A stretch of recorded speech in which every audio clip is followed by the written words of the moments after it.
You know, it's October, and I think October is a good time as any to bring things back from the dead. So I'm going to open this. You all ready? I'm going to open this this sarcophagus here, right? Oh boy. Okay, here we go. I didn't bring a dust mask. No, it's okay. Alan's just been chilling in the sarcophagus for a while. I'm just going to open it and let him out. There. Oh God! Oh God! Oh dear God! Whoa! Hey, buddy. Why did you guys put me in there? I mean, it wasn't necessarily our fault. It was the people. Wasn't my idea. It was his idea. Blame David. God damn it, David! I thought it was a Foreverware container. Oh God. I thought you were kidding. No, look.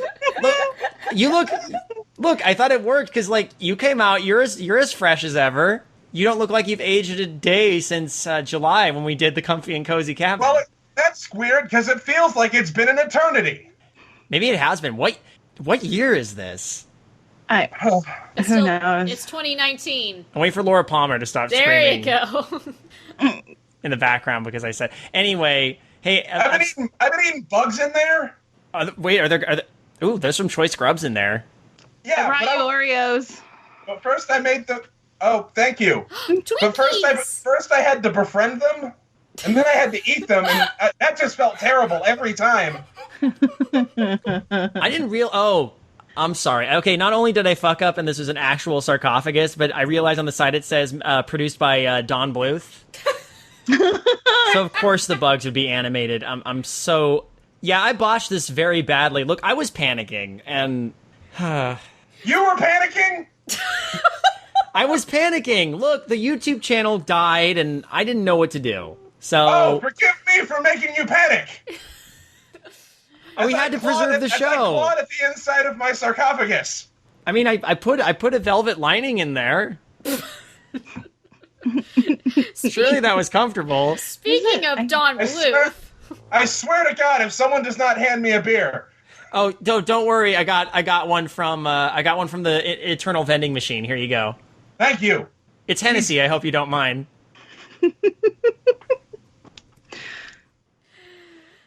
Welcome to Undercooked Analysis, everybody. We're back, baby. A dinosaur story. Oh, the sun's so bright. Speaking of Don Bluth, let's talk about something that fucked up Disney, shall we? Okay. Hey, we should probably explain. We should probably reintroduce ourselves since I feel like we all crawled back. I'm David. This is all my fault. I'm Alan. It's all David's fault. I'm Kaela. It's all my husband's fault, and that's David. Oh yeah. Since then, I've married your ass. Oh God, but only my ass for some reason. Corpse bride style. Oh no, yeah. I shouldn't have practiced that wedding speech in the woods where your hand was sticking out of the ground. Because, hands look like twigs, right? Yeah. And I'm Seid, and I don't know what I'm doing here anymore. I'm glad you could join us here. It always needs to be a graveyard trio. That's just like how it goes. Now we got a quartet, and we're gonna finally follow up on our promise we made a while ago and read the winners of our DisneyPasta challenge that we proposed way back in June. No, May. May, all the way to July. July 17th was the cutoff, which is the day Disneyland opened. Yep. And here's the interesting part. So we have actually 3 judges, which include David, me, and Seid. But we have Alan, who has not read any of them. I sure haven't. I like this because I think one of the ideas, and from what we've heard of people or listeners, is they love hearing surprise responses to stories we have not read, and basically being like shocked by this. So to add that element, we are bringing in someone who has not read any of them to get his or her or whoever or their natural response. In this case, it's Alan. That is me. Yes. Yes. And also, what's a UCA without Alan? And we need to begin this with Alan. Let's be honest here. It wouldn't be the same without you, buddy. Thank you. That's why I pulled you. That's why I had to act quickly to preserve you in a sarcophagus for some reason. Alan is the lifeblood of UCA, so that's why we had to keep him safe. It's true. That's why we had to keep him. This is a dumb bit, and I'm ready to stop now. I did like your reference of Foreverware Tupperware from Erie, Indiana. I'm very proud of you. Thank for you, that. thank you. That was a hard sell, but yeah. I mean, in all seriousness, though, Alan, how the hell are you? I'm doing pretty good. I was hanging out with my buddies today. We're going on a camping trip pretty soon, so we were doing some camping shopping, and then we got dinner. So we went to Dick's, and we kind of touched base at Dick's, and after that, we went and put Five Guys in our mouth. Never change, my friend. Never change. Holy shit. Was it good? It was great. Yeah. I've never taken Kayla to Five Guys, so we should go sometime. There should be a point where I have Five Guys in my mouth. I mean, yeah, I think that's only fair. yeah. I mean, after a long week, that's kind of all you think about is having Five Guys in your mouth. That's basically what happens after you get married. All you can think of is, I need Five Guys in my mouth right now. To be fair, I posted a Twitter post about Five Guys once. Basically, their fries, like, if you order a large fry at Five Guys and you don't know like the deal, which I didn't the first time I ate there, their definition of like a large fry is enough fries to kill you. That's true. I didn't think that was possible, but yeah, I guess they just give you a grease-soaked paper bag filled to the brim with French fries. Man, I'm like, that actually doesn't sound so bad. It's pretty. And it's like $5. It's $5 for a killing dose of potato. Is it the kind of thing where you open the bag and you realize it actually leads to a potato dimension? By the way, It kind of. I used to play bass for a killing dose of potato. That's a good one. Thank you. I actually really like. High five. Yeah, you've earned that one. I know, but I gotta. Alan, the fact that he came up with that is. That's a great band name. I really want to name it. We're gonna jot that down. I still think my favorite band name I've ever unintentionally come up with was Goats Can Be Nephews. That is a good one. Should we read our first? Yeah, let's read it. So we have our three winners here, based on our judge decisions.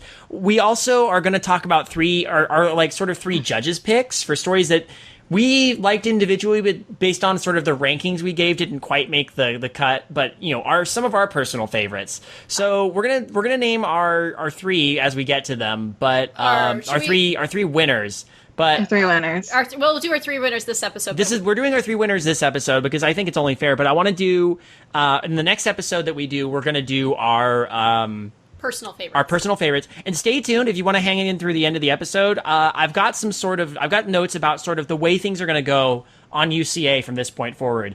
Anybody who's followed us for a while knows that we've kind of had to change things. Not necessarily our decision, but because in looking at the fact that the YouTube channel got shut down because, I could go into that more later. I'm in a good place right now. I don't really want to talk about it right now.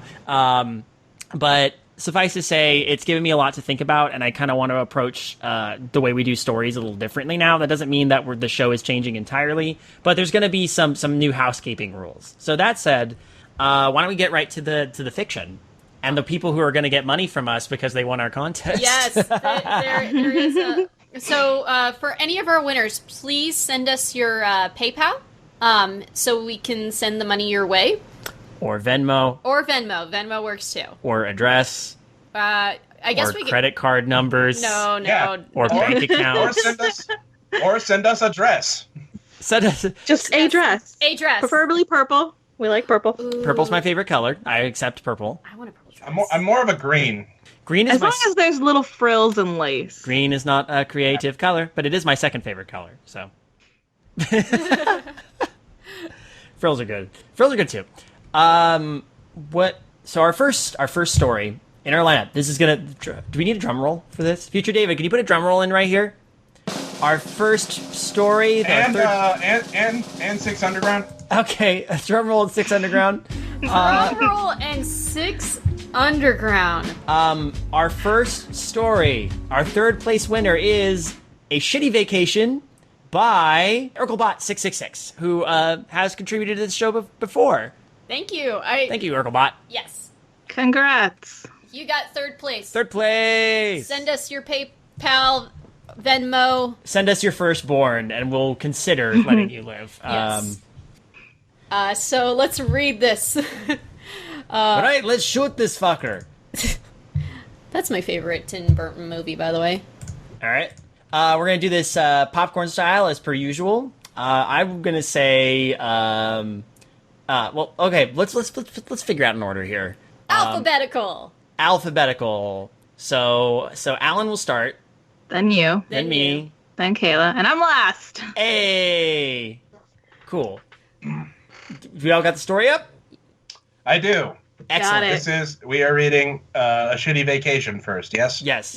Yes. Perfect. The title of the story is A Shitty Vacation. What a great title, by the way. That means you recruits, now move it, says the alien on the screen. This indicates that it's time for us to enter the theater so the ride can start. I heard that they were shutting down the Lilo and Stitch ride, so this is probably the last chance I'll get to see it. It's my first time going on the ride after years of never having the opportunity. Amid the sparse crowd, we start slowly shuffling through the queue into the main attraction room. A hand slides down my back. Whoa. Eric, please, I say. What? He replies, as though he has no idea what he's being scolded for. He's been rubbing up against me and squeezing my ass the whole time we've been in the queue. It's been freaking me out a little. There's tons of kids around. By the way, the ride they're talking about, for those who don't know, is Stitch's Great Escape, and that did close down fairly recently, if I recall. It's been at least a year now since it's closed. I know that it's most famous for like the horrifying image that went around the internet of Stitch. Oh, the decaying Stitch animatronic. Oh yeah, that's where that came from. Yep. Oh, that made me so sad.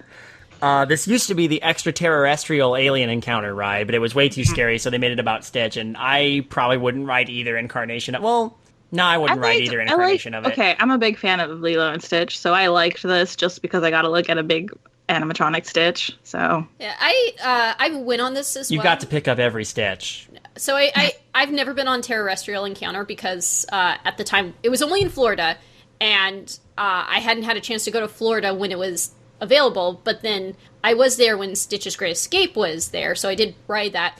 I was like you. I thought the animatronics were great, but as a ride, it's just kind of like they blow hot air on you, and it's just silly. It's one of those rides. It's like they're not my favorite. It kind of reminds me of the It's a Bug's or A Bug's Life or Bugs. Yeah, that one's better though. That's a much more fun show. I think.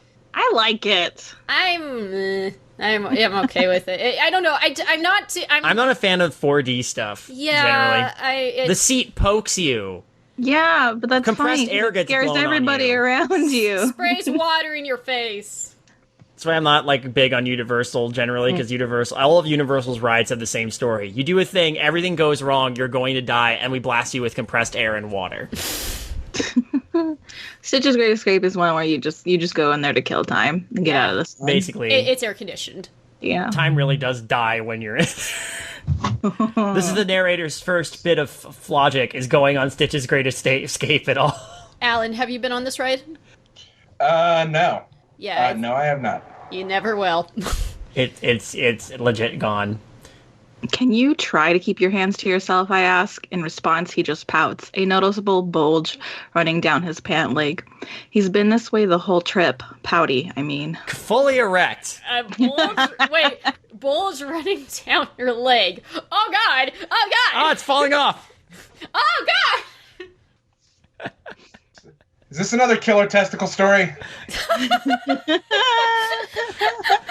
No, it's not another killer testicle story. I can reassure you that. That would be great if that did happen, though.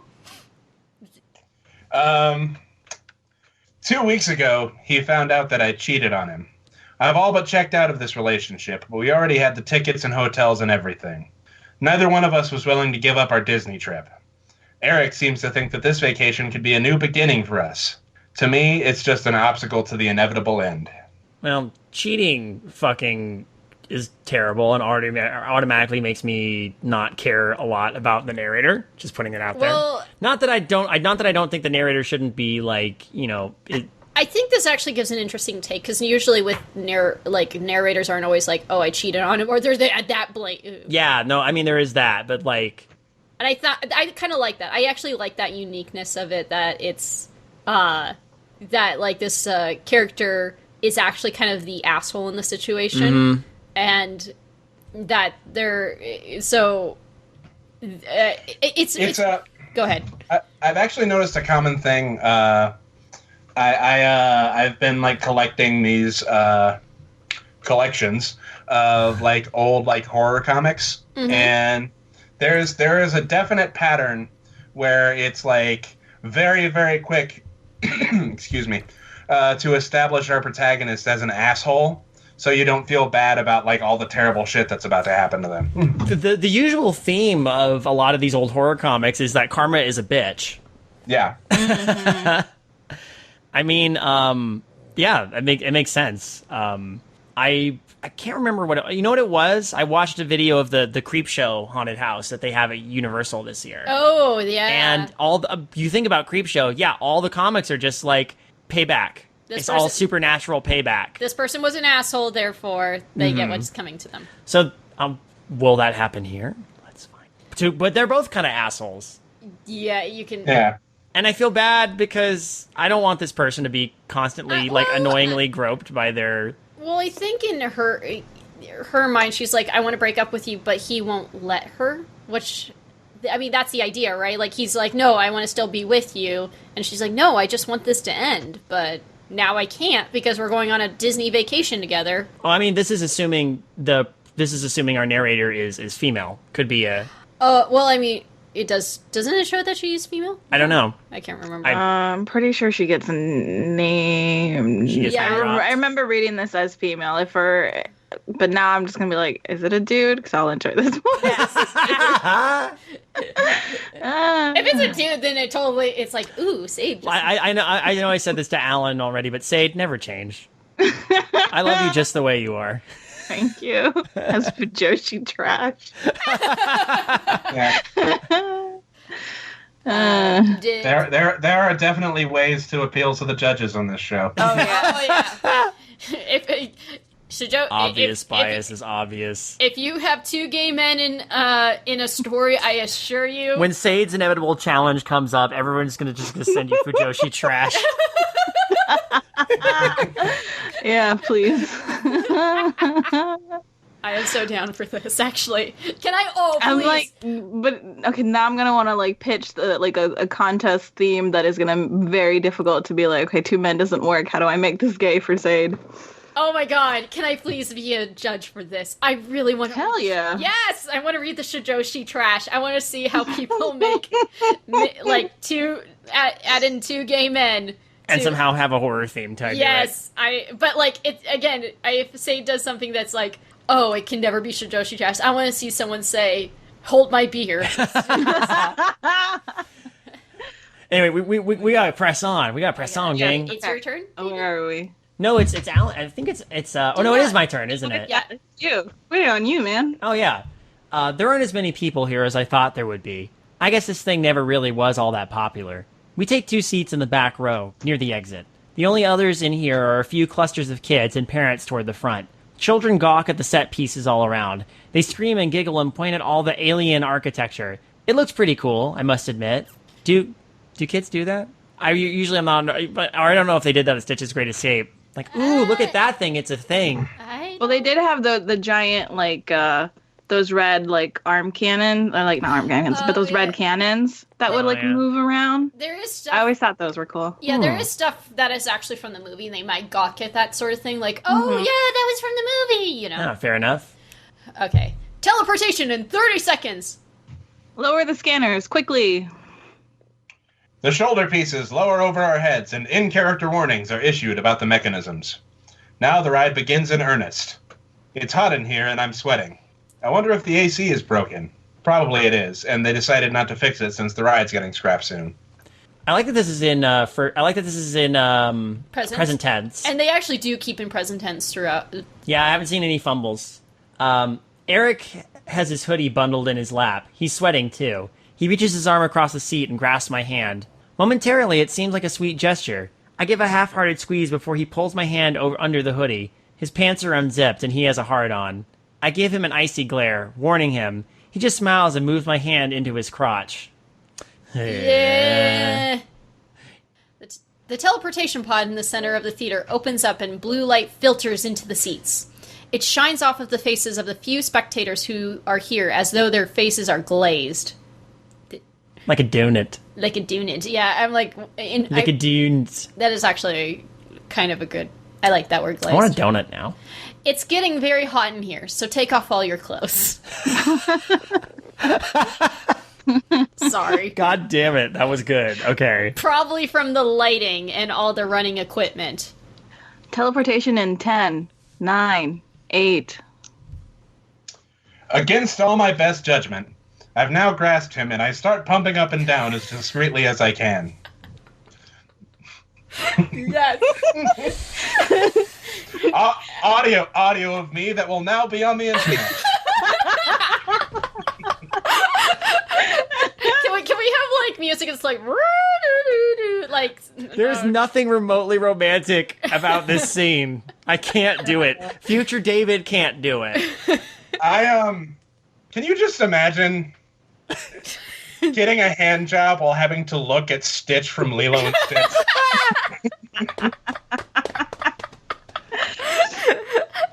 Look, I'm sure there's some people out there who use Stitch as a totem. Oh my god.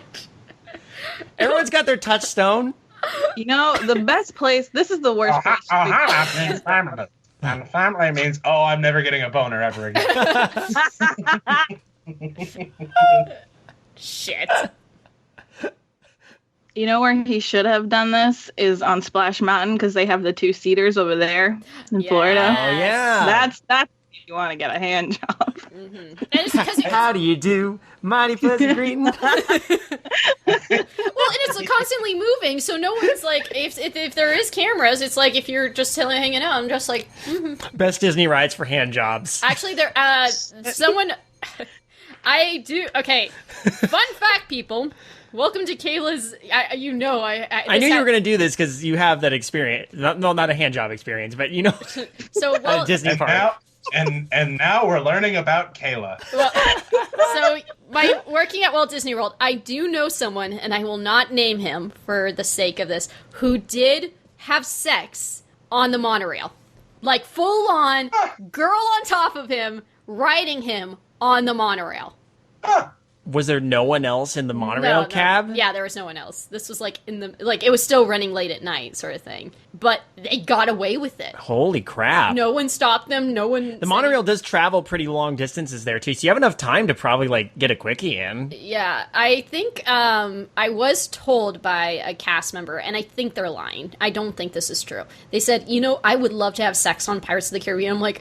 Why? I don't see that being a good... And they said, because there's no cameras on the Pirates of the Caribbean. I'm like, bullshit. There is now in Florida. They have the Colin Crossbones that takes your picture. Yeah, there is a... I was told, but this was in 2010, just like okay. Know. So maybe there wasn't cameras in 2010. I don't believe that. I like how we interrupt this paragraph to talk about best places to do hand jobs. To do hand jobs and have sex at Disney World. Yeah. In the park. I'm trying. I honestly, for me, the best ride to honestly make out and haven't people had sex on on Haunted Mansion?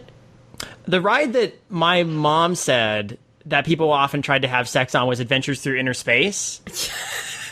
Oh yeah, because apparently there was but there are cameras on that ride, so the cast members would do a thing where if they saw people going at it and they try to be all discreet at the end of the ride, they'd come out the other end and all the cast members was standing there applauding. Oh, that's Woo! Oh yes. Okay, sorry. Yes, go ahead. I hate that this is happening, but I know that if I don't do something, he's going to keep being horny and sad the rest of the day. I love that one. I can deal with his moping around as long as he isn't molesting me all day. Jesus. This is sad. What a sad relationship. This is legit sad. The glass in the teleportation pod comes down after some more dialogue that would probably be funny if I was in a better mood, and the alien known as Stitch, or Experiment 626, has finally arrived. There are a few half-hearted gasps and screams as he spits onto the audience. I'm glad we're in the back. I don't think I could handle getting squirted in the face with water right now. Though, if it were cold water, that might be nice. The Stitch animatronic looks really good. It actually was a really good animatronic. And I'm surprised that more people aren't reacting to it. The whole theater looks great, but the children and adults sitting here just seem listless. Something about the heat and the way it feels is sapping the excitement out of everyone, myself included. Eric says, I feel so good.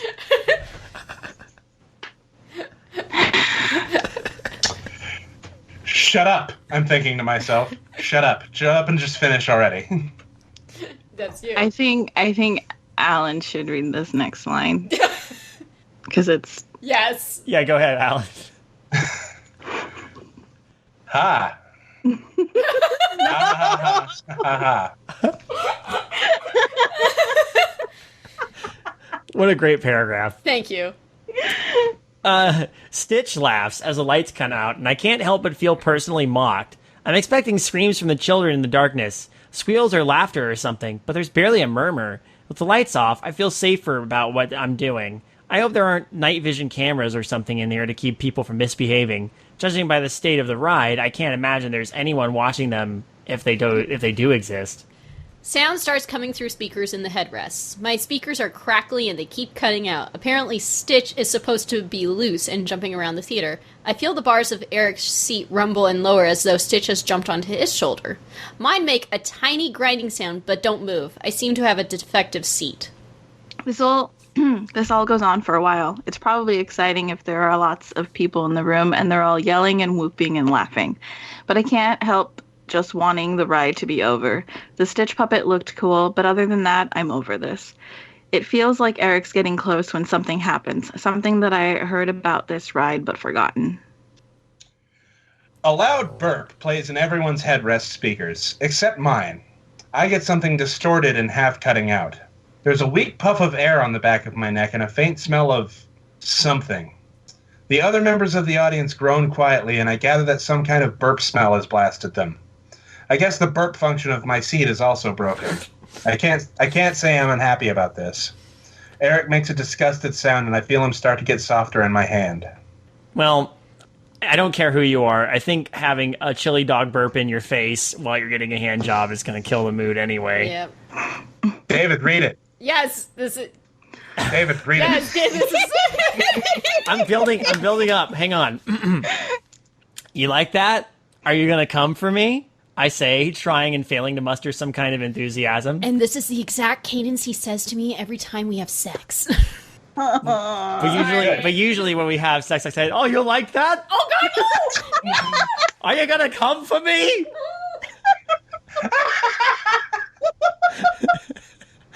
Here comes the floppinator. I hate you so goddamn much. Fuck. I had to. Oh God. You can grant me that much. Okay. God damn it. If he doesn't. God damn it. These are the things that upset me. My secret to good dirty talk is to always incorporate the phrase "the bee's knees." Wow, this is just fantastic. This is the bee's knees right now. Let me tell you. Okay, go, David. Shit. You turned red for a second there. This is what happens. I promised Kayla that I would never just pull the Ed Wynn voice out of nowhere because it freaks her out really bad. You can go fuck yourself right now. I'll just keep going. I'm gonna have to now because there's no way. Anyway, if he doesn't finish soon, there's no telling how long I'll have to put up with this. He might want to go back to the hotel, which would really drag this day down even more. I pump away, my palms feeling slick with sweat, knees weak, arms are heavy, pumping on the sweat roll. But he just keeps getting softer and softer. Something's wrong. Oh, sorry, something's ... wrong, he says. Nothing's wrong, I say. Let's just finish up, okay? You shouldn't. He trails off. His voice sounds gurgly or watery or something. It's like he might have a lump in his throat. And I wonder if he's starting to cry. I'm getting sick of him. I shouldn't what? I snap. I shouldn't fuck other guys? Are we gonna do this again right now? The robotic light cannons above the stage are flashing wildly, and loud laser sounds are playing. Everything about this is annoying me. It suddenly gets quiet, and I don't care who hears me. Everyone in here has been pathetically comatose, practically comatose. Pathetically comatose. They're pathetic. Like, guys, enjoy the ride more. There's like a last ride. Everyone in here has been practically comatose since the ride started, and after the burp, they haven't made a sound. Get girls out of here. That was good. Thank you. Oh, trust me, I can't wait to get out. I want to get out of this dead relationship. I want to get out of your miserable life, and I want to get out of this stupid, broken down ride. Not impossible. For a Stitch! Interrupts the animatronic alien when the light comes up. For some reason, I say, why are they calling him Stitch anyway? He didn't get that name until he came to Earth, and this is supposed to be before And I like the narrator. I shut up hearing how stupid I sound and getting annoyed. Imagine saying that while jerking off a limp cock. I mean, seriously. Oh, boy. I don't know why this reminds me, but when Kaela and I last year were doing some of our favorite like things from Disney, one of the funniest lines, what was the lines that always we find, it was like quotable as funny lines, and for me it's when Lilo says to David in the movie, I read her diary, she likes your butt and your messy hair, and he goes, she likes my hair?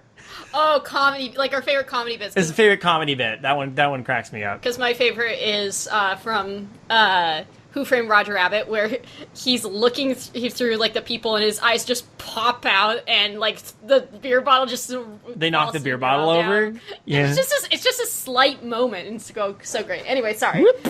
Anyway, he makes that noise. Is this me? Yeah. After a moment. After a moment, something plays on the TV screen in the theater, but I'm not paying attention to it. As soon as the shoulder ballers race, I am up and walking to the exit. I just want to get out of this stupid ride and back onto the street. Maybe be alone for a while.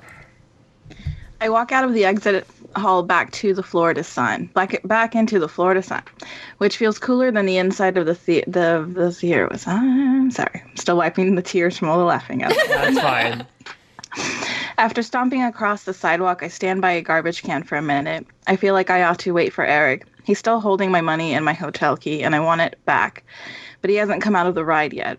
In fact, none of the other audience members have. Briefly, I wonder if I somehow got out before I was supposed to, and the ride is still going. But the lights came up and the exit door opened. After waiting another minute or two, I walk back into the still open exit doors of Stitch's Great Escape. I can see that the house lights are up in the theater, but it's still very dim, especially after being in the bright sunlight outside. Through my sun-bleached vision, I can tell that there are still people sitting in their seats. It looks like no one has even stood up after the end of the ride. The heat in here is stifling, and the fading scent of the chili dog burp is mingling with another smell. The air in here reeks like strong body odor and old fryer oil. Ew. That's good. I've worked with fryers, just fryer oil that's been going all day. It's disgusting. Yeah. Working the fryer, I was never a crier. Looking down to where I had been sitting, I see Eric. My vision is still clearing, and I can tell it's him. But there's something off. It seems like he's fallen asleep. He's all slouched down in his seat, and it looks like he's coated in sweat. Eric, I say. Eric, are you okay? There's no response. Come on, I need my money and my key. Please wake up. Eric? He won't answer me.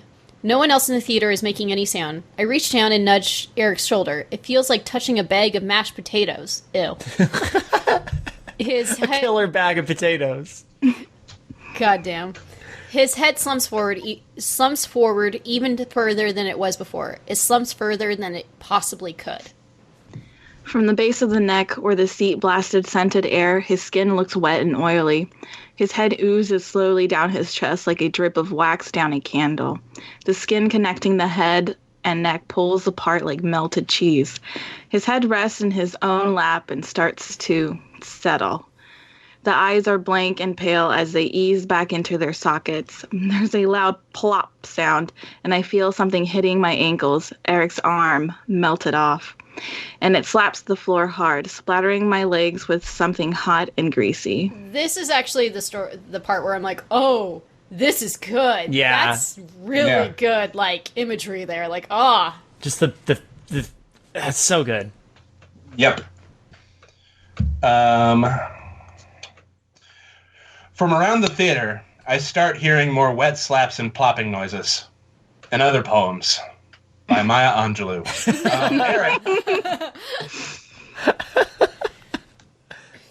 Eric, I say dumbly, what's happening? What happened? There is, of course, no reply. The hot air is choking me.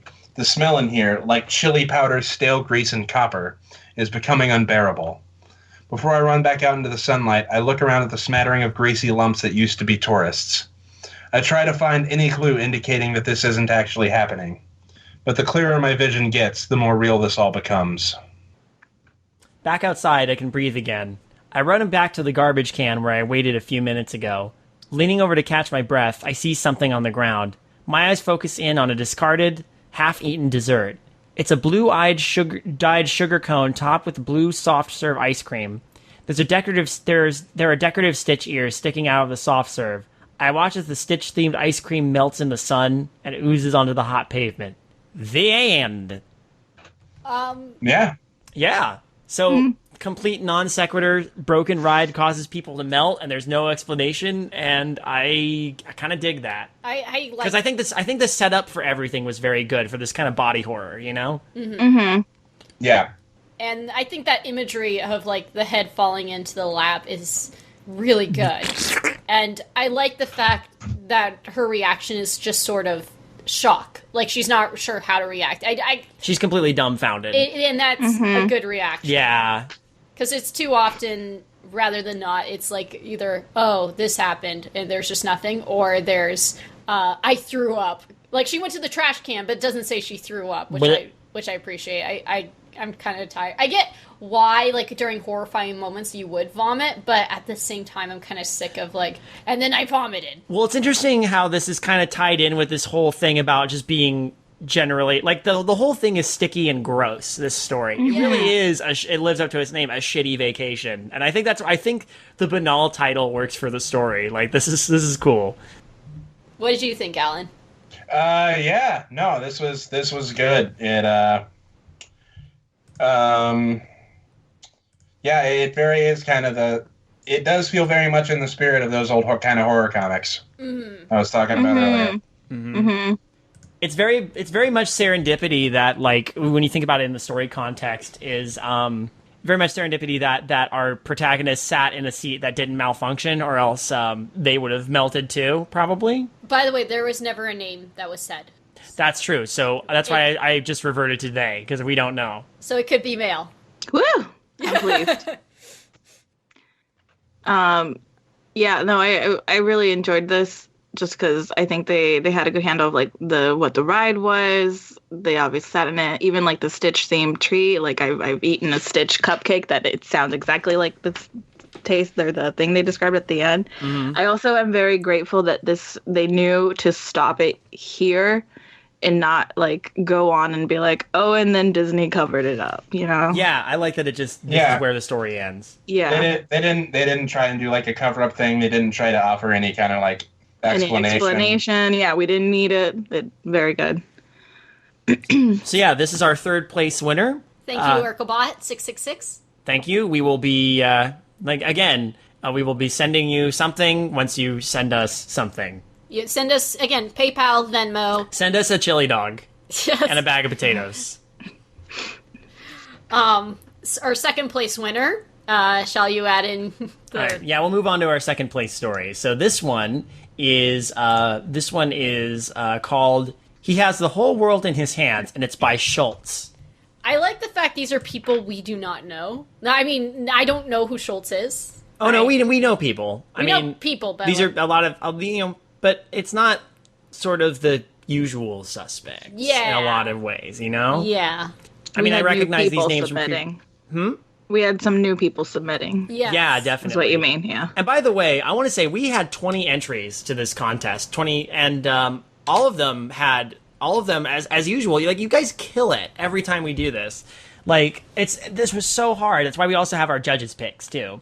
We each got to pick sort of one that we want to talk about. And I think I'm digging the idea that we have someone in here blind who's not a judge just to get that eval as well. I think that's a good idea. So, Alan, actually, at the end of this, I want to get your opinion. Which story you personally like the best of these three?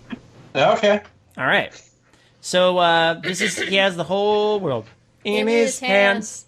God damn it. Yeah, we both grew up with a Christian. Since I read the last paragraph of the last story, do you want to start this one, Kayla? Yeah, I could do that. Okay. The thirst.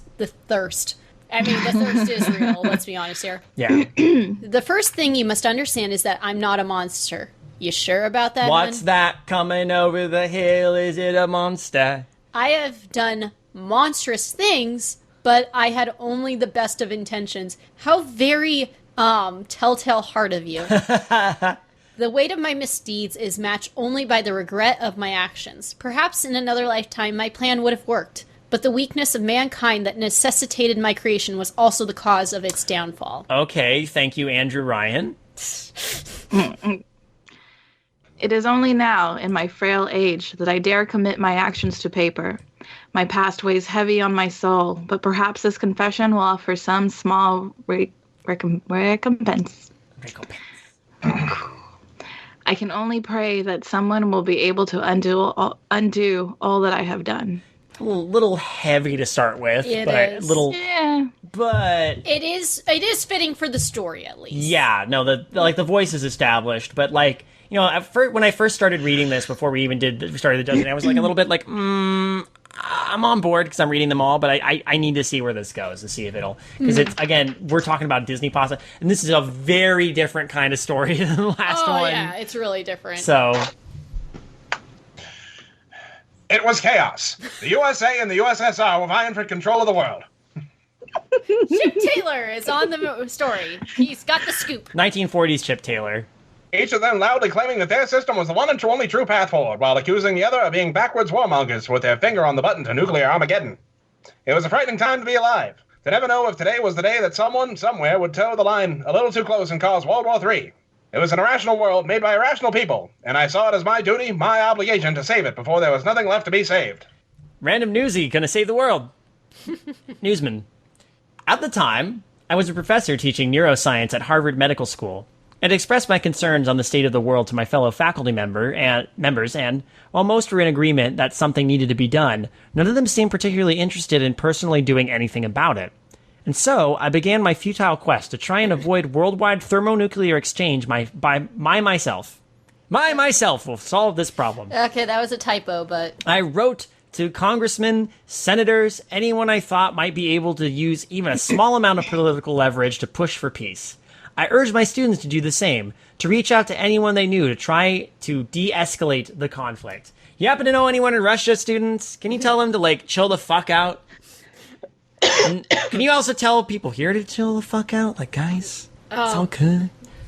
Logically, I knew it was a waste of my time and energy. At best, my letters would be skimmed by some dead-eyed intern before being given a boilerplate response. At worst, they would go straight into a shredder. And what student has ever truly taken the personal ramblings of their professors to heart? Good point. My actions were unlikely to accomplish anything, and I would be better off prepping coursework, continuing my own research projects, and seeing to the needs of my students. It was not rational for me to devote so much time to a pointless struggle. Okay, one of the things I do gotta give props for, because most of the time when a writer says, I am a doctor, or I'm a neuroscience professor, I'm like, bullshit, you are. This does sound like an actual professor. As someone who works with... Especially a professor who would have been teaching in the 50s. Oh, yeah. As someone who works with professors, yeah, the voice is consistent throughout this. So. Yeah, there is that. That's a strong suit about this one. One Can I just say the ramblings of our professor reminded me of the fact that when I was in college, I had a professor who was very passionate about sumo wrestling, and he would often go on tangents about how much he What? enjoyed sumo wrestling. Just a weird thing. Are they related to Alan? I don't give a shit about sumo wrestling. Alan gives a shit about professional wrestling. I only bring it up because sumo wrestling seems like such a niche thing to be really into. Yeah. But I mean, I can see Alan as a professor rambling about professional wrestling to his students.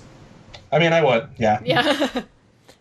I'm waiting for that lecture that you give where you talk about how in 1998 mankind what was it? No, fuck, I've lost it. My senior paper was comparing professional wrestling to Commedia dell'arte, so... Holy shit, that sounds awesome. Do you still have this somewhere? Maybe I'd have to look. That's awesome, though. Guys, okay, let me read. I have this huge-ass paragraph. Yeah. But I did not live in a rational world. So long. 2 months after I began sending letters, I was contacted by a representative of the newly created Advanced Research Projects Agency. Someone, somewhere, had apparently deemed to notice my personal crusade against doomsday. They liked what they saw, and I offered an opportunity to put my credentials to use as part of a multidisciplinary think tank tasked with ending the Cold War. I accepted. My colleagues and I explored many dark avenues in the name of salvation. Each of us so zealous, so sure that no price was too steep to pay in the face of total annihilation. My greatest contribution, my greatest sin, was in the conception and refinement of what would become to be known as Project Delta 134. While the execution of the project was a monumental task requiring the brightest minds of a generation, the concept behind it was simple. Humans are irrational. Sometimes they will hold illogical beliefs and even act against their own self-interest based on nothing more than a gut feeling. If humanity was to be saved from itself, it would need to be remade. More rational, more empathic. More empathetic. Empathic. Yes, more empathic. That's how I would have read it. Yeah. More empathetic, less prone to violence. As expected, rewriting a person was a difficult process. Yeah. After more than a few false starts, we found a promising process that involved drugging a subject with a mix of chemicals that made them more open to suggestion, and then exposing them to subliminal sights and sounds that promoted our goals. Before long, we were ready for large-scale testing. The Manhattan Project had Alamo Gordo, New Mexico. We had Disneyland, California. And there it is. There's the clincher. I mean, if you want to rewrite someone, just go off of what some of the most successful cults have done. Oh. I mean, yes. I'm not surprised we have an entry that kind of looks at the idea of Disney as a cult and it's brainwashing you. Mm-hmm. So as soon as I read them, like, that's where this is going. And I was prepared kind of for the worst, but the writing had already been pretty solid. So again, the writing is actually really solid. Yeah. I think we've only had that one little typo so far. Yeah, that's not an issue. Years earlier, Walter Elias Disney traveled to Washington, D.C. to testify before the House Un-American Activities Committee on the threat of communist spies undermining the Hollywood film industry. Oh, God. Sorry. I know about this story way too well. Like that whole time period when they're like, you're blacklisted and you're blacklisted and you get a blacklist and you get a blacklist. It's amazing how many famous actors that we know were blacklisted. Mm-hmm. Like, it's kind of weird. Are you even remotely sympathetic to the idea of socialism? Boom. Do you have friends who like the idea of socialism? Boom. His vocal and open denouncement of several supposed communists under his employ had made him a shining star in certain political backrooms. Secretly, he was offered a partnership with the federal government. He would provide a cover for a task force dedicated to rooting out and disposing of any communist activity before it could become a threat to the American way of life. In return, he would receive financial and political support for the construction of his planned amusement park. He agreed, and in the coming years, Disney and the government would form a strong symbiotic relationship, culminating with the first public test of my project. Uh-huh.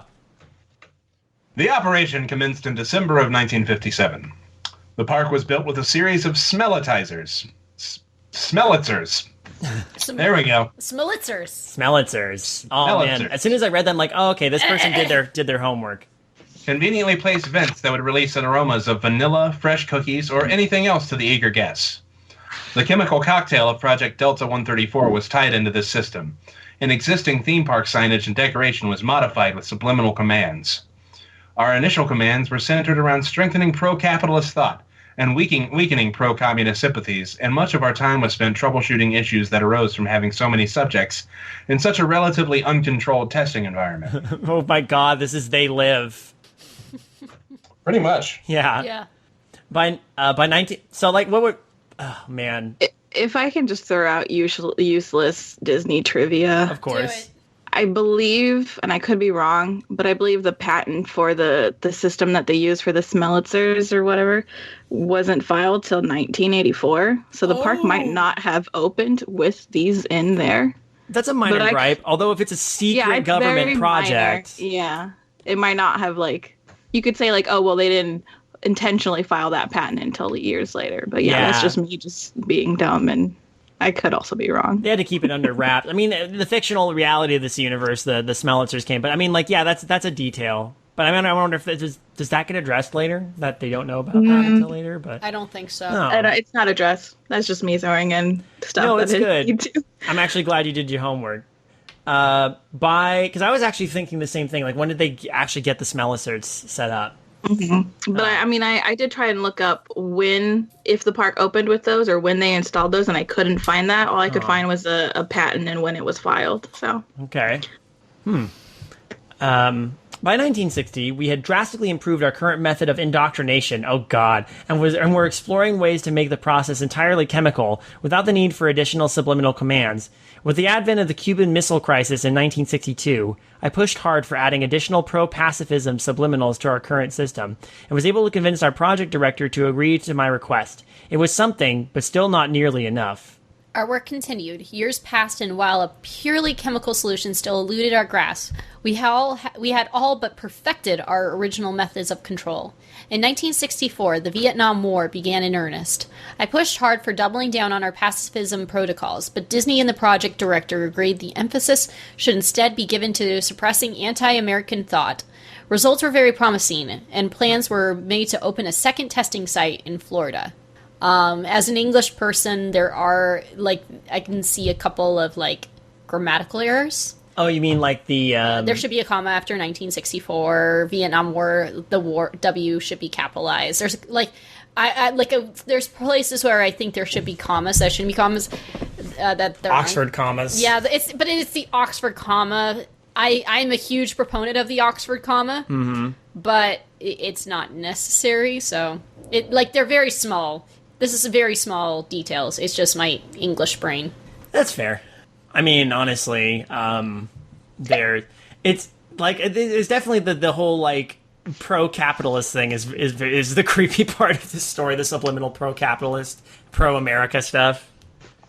I kind of wish we had Ophelia. Yeah. Yeah. I feel like I'd have a field day I was with thinking this. about that too. Whew. Show them this episode when it launches. Oh, Show them this okay. story if you like. Yeah, I can link them to the story and get their commentary. All right.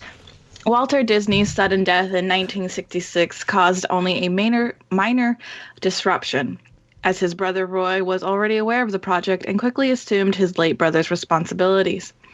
The following year, we had our first breakthrough in the form of a mostly stable compound that could reshape neural activity without the need of subliminals.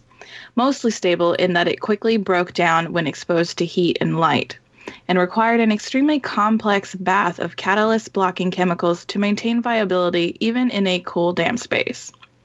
This was a stumbling block, as while the compound itself was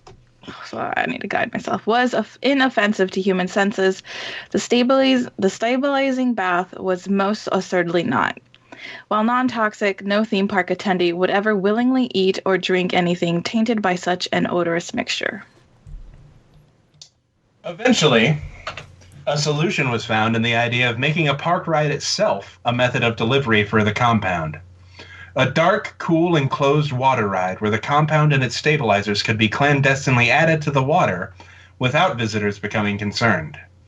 They would notice the smell, but there was nothing we could do about that.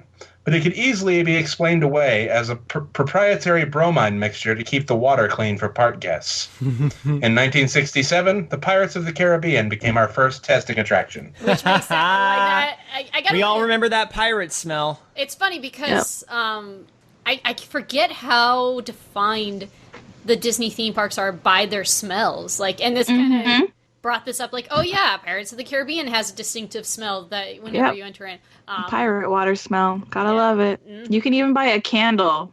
There's like someone who sells pirate water candle smells. You can buy a candle that when you smell it makes you want to go out and buy a bunch of shit and say fuck the commies. It was around this time that I started to become disillusioned with my work. Our results were impressive, but not lasting. Once guests left the park, they reverted to baseline mental patterns over the course of a few days. The war in Vietnam continued to escalate, and the best I could do was make a foreigner on vacation like capitalism long enough to buy a few overpriced Mickey Mouse souvenirs. In the end, I decided to redouble my efforts and sequestered myself in the research and development labs. Through the haze of my work, I was vaguely aware of Roy wanting to retire, but there was some trouble sourcing an appropriate replacement. Walt's nephew, also named Rory, seemed a promising candidate, but didn't share the appropriate worldview. It was difficult finding someone capable of understanding and accepting top-secret testing, while also being capable enough to actually run the legitimate side of the Disney industry. The project's funding dwindled along with its staff. The project director left for the more promising projects, and I was promoted to his position, though I was more concerned with my lab work than management. Before long, I was left with little more than the skeleton crew and a revolving door of Disney CEOs. Then came Michael Eisner. Oh, shit. There it is! Shit. Hello, I'm Michael Eisner. I like this person clearly did their homework and did it well. Do a lot of coke and vote for Ronald Reagan. Except that, no, wait, he would have been CEO. That is the second MST3K reference you've dropped tonight. Because I'm on it. Kayla and I were at a grocery store today, and someone noticed I was wearing a MST3K shirt and immediately asked me what my favorite episodes were, and he clearly knew his shit. He was just one of the guys working at the store. It was awesome. Mm-hmm. So I've been thinking about that today. Kayla and I were debating going and watching Soul Taker again. Soup Taper?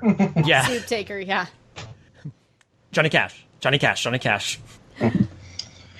A wealthy elite, Eisner's father was also a high-ranking member of the United States Department of Housing and Urban Development.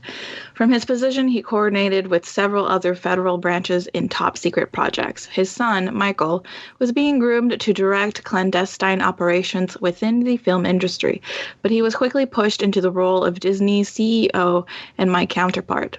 Though officially I was his superior, I was more than happy to allow him to control all of the more mundane aspects of the project. Age was slowing me down, and the more responsibilities I handed off to him, the more time I could spend in the labs. I was a tired old man, nearing my 80th birthday, when I cracked the final puzzle. I had finally perfected a stable compound that was capable of rewiring the brain. No subliminals, no stabilizers, no fall-off in potency. My life's work was finally realized, but only in my celebration did I realize I had no one to share in my joy. My former colleagues had all either transferred, retired, or died from old age. I had never married, never settled down and had a family. My life was my work. All I had was a handful of lab technicians I barely spoke to and a mass of Eisner hires that I had never formally met. Aww. That's sad. Well, it's what you do when you dedicate yourself so entirely to capitalism. It's quite sobering. It's quite a sobering realization to recognize that you're nearing the end of your life without ever having lived. And so, in a panic fueled by desperation, I abandoned my crowning achievement and tendered my resignation, eager to experience the world that I spent so long trying to save. I will never truly understand, or I will truly... Wow. Damn. You got this. Got it. I will never truly know what happened. I imagine that Eisner was corrupted by the power, the allure of absolute control. Damn. Perhaps he was matched with a project director that did not share my noble intentions. Perhaps he simply used the compound on them as well. Oh my god. This person knows their shit. All I know is that I saw Disney teeter on the edge of bankruptcy to becoming a beloved household brand. Tourists become reverent worshippers at the shining of Mickey. The Shining. At the shrine of Mickey. Drones with no desire other than to consume. They love the merchandise, the films, the rides. Simply walking around the park is a joy. But more than that, there's still some original programming left over. Do you not see it spreading? You love Disney, and you know America is the greatest country on earth. You love Disney, and you understand that communism is a tool of the devil. You love Disney, and you know that immigrants are undermining our way of life. But above all, you love Disney. You love learning about Disney, bringing Disney into your house, Disney decor, more Disney merchandise to decorate your walls. You want Disney to be in every aspect of your life. Disney cups and clothing, Disney decals on your car. You want your company to work with Disney, to be bought by Disney. You want to make a contest about Disney. That was the point there. It clinched me. I'm like, oh, you son of a bitch. Yeah. I'm feeling attacked right now. How dare you? But it's effective. Yeah, I know. Right. Last two paragraphs. These are monsters. You love Disney. And you don't have a choice. I need to go. I need to go cleanse myself and burn all the Disney things in my place. Excuse me. I'll be right back. I actually don't have that much Disney in my room for how obsessed I am with it. I mean, I got a couple Star Wars things, but... I mean, we have a Haunted Mansion room, but I don't know yeah. what that says about us. Like, it's a Disney product, but it's kind of its own unique thing, too. So, it's still Disney. We still have a Disney podcast. We have a Disney film podcast. We're doing this contest. Yeah, that's the horror right there, the brainwashing thing. And I think it's actually handled pretty effectively in this story. At least for the most part, like David and I both recognize, especially after doing the Animusings podcast, which there's a plug right there. We review. Go consume more Disney. Hear us talk about Disney on Animusings because you love Disney. You love it. After this, we're going to talk about Don Bluth. But then somehow we're going to end up, but then we're going to be like, maybe we should do Pixar instead. Nope. But there's a lot of flaws with Disney. There was a certain method. Actually, one of the funniest things that we learned is that the same guy who did Reanimated, the movie, is it Reanimated? Reanimator? No, Reanimator. Thank you. The 1980s one. Also wrote Honey, I Shrunk the Kids, and he was going to be the director of it, but ended up not doing so because he's like, he couldn't stand being around Disney executives and knew he could not be in those meetings. And it's just so fascinating that, like, it's like, wait, you directed this, like, movie where, a cut off head was about to go down on a woman. Yep. And you... Reanimator. Yeah. And you wrote, Honey, I Shrunk the Kids.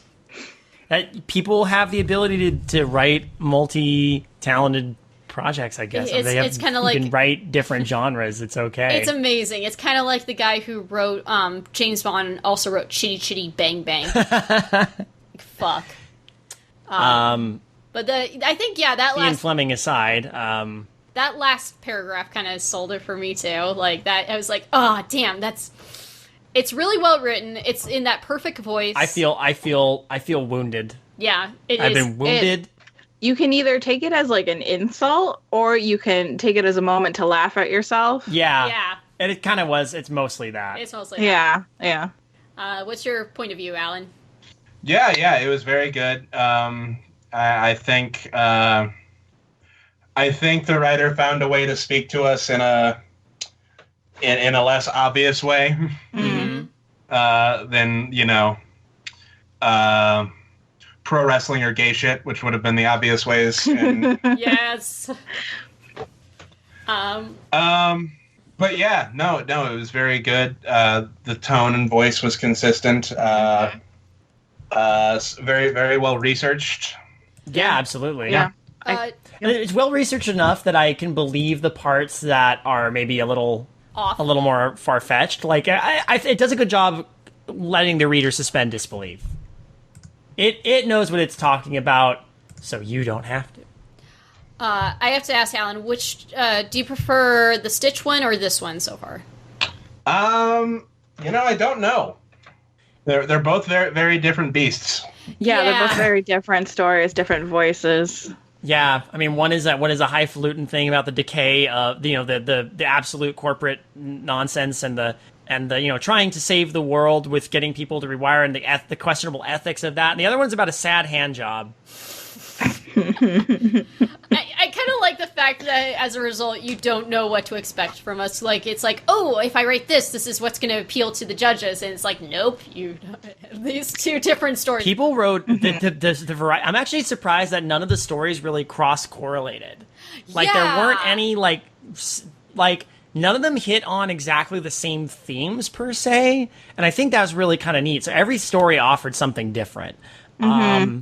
And these are just the ones that happen to jump out the most. But, like, I could definitely talk about some of the other ones. And, hey, if you want to hear our thoughts on, if you were an entrant and once these 2 episodes are done, you want to know what we thought about your story, feel free to contact us. We have actually talked about maybe revisiting some of these in the future and giving our honest critiques. But I'll explain more about that a little later. We'll get into that after this. The final winner. Oh yeah, our first place winner. Yes. This story is Who's the leader of this club? It's made for you and me. It's the new Mickey Mouse Club member. By Dartmouth and Friends. I have no idea who this is. I don't either. Me neither. If it's Slime Beast, I'm gonna choke a bit. No. I don't know. It seems too well researched to be a Slime Beast story. Oh shit! And Slime Beast gives you the middle finger for that. I'll give you more than a middle finger. Can you? Love you, Slime. Hey, future David. During that, can you add like the like rave air horns? Oh, absolutely. Yeah. I would not. I relish any opportunity to do that. I don't remember who read the last. I think me and Alan read the last 2 paragraphs of the last one. So I think it's you. You get to start us off again. But yeah, this is first place, and let's find out why. An Uber picks you and your 2 closest friends up from your Airbnb in Anaheim, California, on a warm, late summer morning. Oh shit! It's the story of Kaela and Seid. That's exactly what we did this last trip. Yep. And it was so nice and convenient. Your heart begins to pound as the car makes its way down Disneyland Drive toward the happiest place on Earth. You've been preparing for this, saving a little here and a little there, all for today. This will be your first Disneyland trip. Not true for you two. And you are positive it will be perfect. Your friends prod, I think it means proud of your No, they prod your anticipation. No. Oh, it's actually done well, sorry. They're going boop, boop. Your friends prod your anticipation further with details about the sights, sounds, smells, and tastes that await you. And you can almost feel it already. Your group will spend all of today at Disneyland. Then tomorrow will be all about California Adventure. But you can't help but feel more excited for the main park. Yeah, but these guys are scrubs because they didn't go dressed as like their own Star Wars characters who, as I think about it, we're all just, I've mentioned this before to you guys in person, but we were all just basically the characters from Firefly. Yeah, so for those who don't know, this July, or not July, it was August. It's August. It's the day after our wedding. 2 days after. 2 days after our wedding. No, 3. 3 days after our wedding. We 3 days after your wedding. We rolled into Galaxy's Edge, doing our own Star Wars bounding. Yeah, so, and we actually, like, months in advance, we prep to, like, what our characters would be, what the background story is. Because we're giant fucking nerds. So, my character was named Mel, and she is the, You were the Kaylee. I was the Kaylee, but I was the Kaylee, I was the more, like, introverted Kaylee, though. Like, she was the character I chose is the engineer of the ship, but she keeps to herself and is, like, that person is, like, do this, and she just does it. I mean, I was basically Simon. Yeah, although yours was your character. You want to describe your character? My character was supposed to be a rich kid from like a core world who basically took off running after the First Order blew up the Hosnian system and ended up falling in with these guys. He knows a lot about book smart. He's book smart, and he knows a lot about like handling diplomatic situations, but he's pretty crap at everything else because he hasn't really lived in the real world. So this is like a wake up call for him. But yeah, in my mind, he's basically Simon. Yeah, I was gay, Jane. You mean Gain? Yes. Yes. What was your character's name? It was I was Tuck. Tuck Happa. Tuck, that's right. And Seid was basically Mal. I don't think I was as good a captain as Mal. I was my character Rook is a very reserved, don't touch me, don't get out of my face. I don't want to be captain, but I'm captain, and this is my ship. Mm-hmm. And it ends with They're loose equivalences. I admit. For example, I didn't bring my weird kung fu little sister along. okay. Paul, should continue reading this. Oh yeah. Oh yeah, let's Sorry, we have a story. Anyway, this is hitting a little close to home. Anyhow. The car pulls up to the drop-off point, and you thank the driver hurriedly as you exit the car and make for the entry gate. As you advance through the line to the ticket kiosk, you feel like dancing with the Disney music blaring over the speakers, and have to resist the urge to run to the nearby souvenir shop and spend everything before you're even in the park. At the kiosk, you present the cast member with your printed ticket receipt, and they, in turn, print out your official plastic ticket. As it pops out of the dispenser, you notice something different from the ticket your friends received before you. Their tickets were simple, solid colored affairs with the close-up images of Goofy and Donald in their classic clothing, but yours is a metallic gold with Sorcerer Mickey conjuring up magic dust around him. Gotta get that magic dust. Snort up all that sweet magic dust. I was going to say that, but I was like, no. Someone else is going to say that. Yeah, someone had to. I mean, you have firsthand experience snorting up magic dust at Disney. Oh my god! that blue beignet. That blue beignet powder. Oh yeah. That's right, he downed it. I can still taste it. I got video of that. The cast member gasps, then picks up a walkie-talkie from the podium and excitedly exclaims into it that yours in the year's 10 millionth ticket, and you are the newest Mickey Mouse Club member, entitling you to an extra swell day at Disneyland. There will be extra swelling involved. It'll be the bee's knees. God, now I'm going to think of sexual connotations with that. Thank you, Alan. If this were still on No YouTube, problem. I would give it the tagline, the bee's knees. As the guests and cast members around you clap, the cast member then hands you a special button, also metallic gold with Sorcerer Mickey, to wear alongside your first visit one, explaining that wearing the button gets you the VIP treatment, complete with automatic fast pass, free food and souvenirs, and other surprises. Hell yeah! Damn. Once past the ticket kiosk, it takes all of 3 minutes for you to see the effects of the button in action. Upon passing under the railroad bridge to Main Street, USA, as you're hit with the smell of fresh chocolate chip cookies and the sound of Married Life from Up, you see Goofy and Donald greeting guests. When they see you, they actually abandon their lines to greet you, sign your autograph book, and pose for a picture before going back to their other confused and a bit disgruntled guests. A cast member outside the Candy Palace hands you an enormous caramel apple, and by the time you've made it to the other end of Main Street, you've already decided that this trip is the best thing to ever happen to you. When the other shoe drops, it's gonna suck a lot. I gotta admit, as you're reading this, it's like, wow, that is a little too good to be true. Yeah, well, we know what we know. We're like, yeah, so when does the bad stuff happen? Yeah. Because there's no way it's gonna be this good forever. Your friends suggest a ride, excited to share in your good fortune. Thanks to your button, and the wait for the Jungle Cruise is just 2 minutes, the time it takes for cast members to pull out a private boat just for you. You hear a few onlookers complaining about their long wait. How long? Like, Jungle Cruise, is it usually that? Jungle Cruise never has it. Like, I've never seen a Yeah. wait for Jungle Cruise longer than, like, a half hour. And, like, Same. even then, that's rare. Like, usually it's, like, at most 10, 15 minutes. Yeah. And a cast member responds gruffly that Mickey Mouse Club members don't have to wait. You feel a bit guilty about jumping the line, but hey, it's not Dock your body on time. Okay, I believe you. It's not your fault you got the lucky ticket. The only hiccup is that you had to talk you had to talk the cast member into letting your friends come on too, which he eventually grants with a surprising glare in their direction. Oh. Oh, it's me. Sorry. As you disembark, your skipper tugs at your sleeve, looks you dead in the eye, and whispers, "Run." Your friends laugh, thinking she's cracking one last morbid joke, as skippers often do.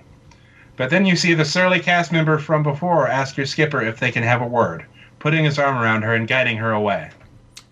We never see her again. But then again, you've never seen her before. This is the Jungle Cruise.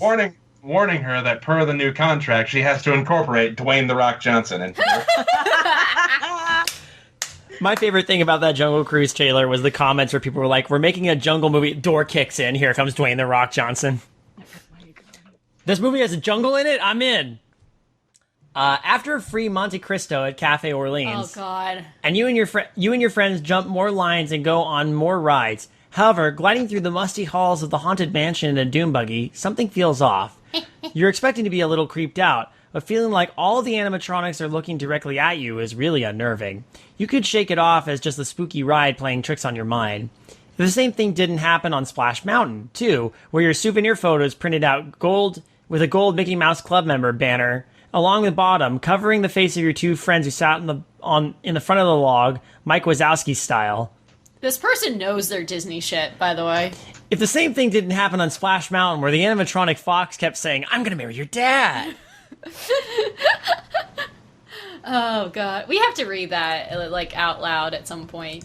Well, I mean, we have, and it's been on the podcast before. But, is it, like... Oh, yeah, it is on the podcast. Yeah. And besides, like, I can't imagine anybody but Alan and Matt reading it at this point, because it's perfect with that delivery. It's your turn. The day goes on, and the perks keep coming, but so do some awkward moments. At lunch, one of the cooks at Pizza Planet whips out a fresh pizza from the oven just for you, while other diners are served from the counter. It's a small world, which the website had said But it's still Pizza Planet, so it's still bad. Yeah. Still tastes like shit. Don't eat the pizza. The flat pizza. Don't. You used to be able to ask for the gluten, and that was apparently better than the normal pizza. And they do make those for you hot and fresh, because they only make them when asked for. But apparently they changed that, and it's not as good. Oh. It's a Small World, which the website had said was closed for repairs, is open for you. A long line of guests is left to wait outside during your private showing in the Tiki Room. The Tiki Room? Really? When is the long line ever? Welcome to a tropical hideaway. Well, no, it wasn't that there was a long... It was that, only you and your two friends are going to get to the Tiki Room. Everyone else has to wait. Okay. Yeah, it's just you and the three of them sitting there, and then one of the birds turns to you and goes, "Hello, Ricky." First assuming that's what your character's name is. I don't know. When you exit, scooping out the Oh, go ahead. I'm sorry, the Tiki Room alone doesn't sound great. Yeah. By yourself? Yeah.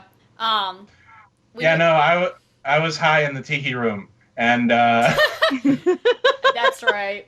I was not dealing well with puppets. No, very specifically, one of the tiki masks right beside me. Like one of the eyes wasn't working, and it seemed like the clacking of the animatronic was louder than his actual voice. Yeah. So it had like a derpy eye and was all like, and I was not handling it super well. Oh no. Imagine being in there by yourself now. When you exit, scooping out the last juicy spoonful of your Dole Whip, they've almost stormed off, with the few who remain scowling in your direction. As hours pass, you start seeing whenever in the park you go, guests see you coming and actually start leaving. By now, you're almost ashamed of the special treatment, but you didn't ask for it. You're not going to let jealous people ruin your first Disney trip, are you? Pride cometh before the fall. I feel like if that was me, I'd be like, no, let the other people in too. Like, bullshit, me being in there. You start pulling shit like that, right? Yeah, it's like, have them no, that's the thing. Maybe this whole thing was a test, and our narrate and we are failing because we're the protagonist. Oh. You ever think about that? Dinner time is spent at the Blue Bayou. No wait or reservation necessary, of course. The food is delicious and so expensive. Yeah, it is. But you get it for free because you're the new Mickey Mouse Club member. But you feel that the hostess clearing out the restaurant was a bit much. That's weird. Like, Yeah. That kills the atmosphere. Yeah, like that's the everybody whole being point. gone. Like, and you're by yourself? You and your friends are now the only people there, sitting under bistro lights and Fox. That's Foul. right? It's faux. Faux. Like fake. Yeah, I know the word. I've just never. There's a lot of words that I have never read or spoken out loud, but I know because I've heard them. Oh yeah, yeah. I have the opposite where there's words I've read and I know what they mean, but then when when I finally have heard them out loud, it's like, oh, that's how they're pronounced. Yeah, so I have the opposite effect. But then again, in the same sense, you kind of get the same thing because it's like, oh, I know that word, I just have never read it before. Where, oh, I've read that word, I've just never heard it out loud before. So. Sitting under bistro lights and faux night sky while listening to the ripples of chlorine-scented water from the ride. It's bromine. It's bromine, and also a It's chemical bromine. compound meant to make us make us love capitalism. Indeed. Pirates and capitalism. Yeah. Yes, because when you think capitalism, you think of pirates. Actually, yes, I do, because all they cared about was getting money from people. That's true. Through cutthroat means. That sounds pretty good. While ordering dessert... At one point, one of the pirates on the ride specifically says, "Arr, now let's equally distribute the booty between all the..." Wait, don't kill me! And then they kill that pirate. Jeez. While ordering dessert, one of your friends' phones buzzes. She opens a text, and with a sudden look of shock on her face, she hurriedly excuses herself, explaining that she has to call her mother. You and your other friend order dessert, watching the Pirates of the Caribbean boats passing by your table. You've noticed during dinner that the number of people in them has been dwindling. Now you see that every boat that passes is empty. Your other friend notices too and decides that he is going to go ask someone by the unloading dock what is going on. As he crosses the restaurant floor, your waitress arrives with your dessert, just yours. When you ask where your friend's desserts are, the waitress's answer sends a chill down your back. I'm sorry, but what friends? Those were parasites. Also, I just wanted to say real quick, when we were on Pirates the last time, I developed my new favorite thing to do at Disney. Oh yeah, Which is everyone sings along to the pirate song, but no one knows the whole song. So as we were on the ride the first time, everyone was like loud and proud, yo ho, a pirate's life for me. And then everyone was just like, no, drink up, me hearties, yo ho. So by the second time, I went, yo ho, a pirate's life for me. We're pirates, drink up. We're pirates. I remember this. Pirates. Yes. Can that just be tradition for us from now on? Oh yeah, Of course. kind of like how we always start reciting the Clickhole article when we're on Splash Mountain, Yes. or when we were all talking about how Zach Baggins would experience Disneyland. Oh my god. Abby, so Abissi was with us on Haunted Mansion, and throughout the whole thing, like, it would be, while we're waiting in line, he's like, could you imagine if Zach Baggins was, like, here at Haunted Mansion and just doing his Zach Baggins thing, and throughout the whole thing, he's actually doing... Is it really true that the spirits of 999 ghosts inhabit this house? And just throughout the ride, I'm like, God, this is amazing. Holy shit. And Abissi, of course, has the perfect fucking cadence for Zach He Baggins. nails it every time. That's why we got him to play... And you? I think another new thing will have to be, and you told me we weren't going to find parking inside the Temple of Amora. Ben Spiegel still... I'm sorry, we're going off in so many tangents. People are hating this. People on... Ben Spiegel still brings up his favorite thing. It was when he was hanging around with you guys, and he was just like... You were just... And it came up, Gobi, Yeah. Kobe, why'd you look at the eyes tomorrow, Kobe? So fun fact, guys. Right after David and I got married, like an hour after we got married, or a couple hours after we got married, we went to Disneyland, all of us together, the whole creative horror group. It was so much fun. It was like we were making jokes all night. We were on I'm thinking of the ride. It's Indiana Jones. It broke down And we while we were on it. Oh, that was so much fun. Lose the backpack. Stop the ride.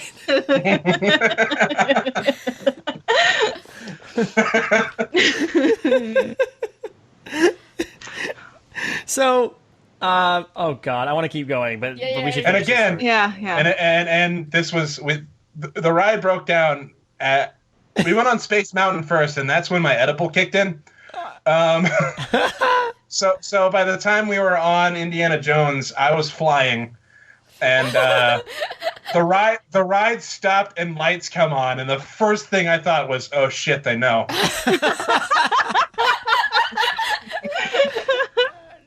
To be fair, my favorite part is when the ride started moving again, but all the lights were still on.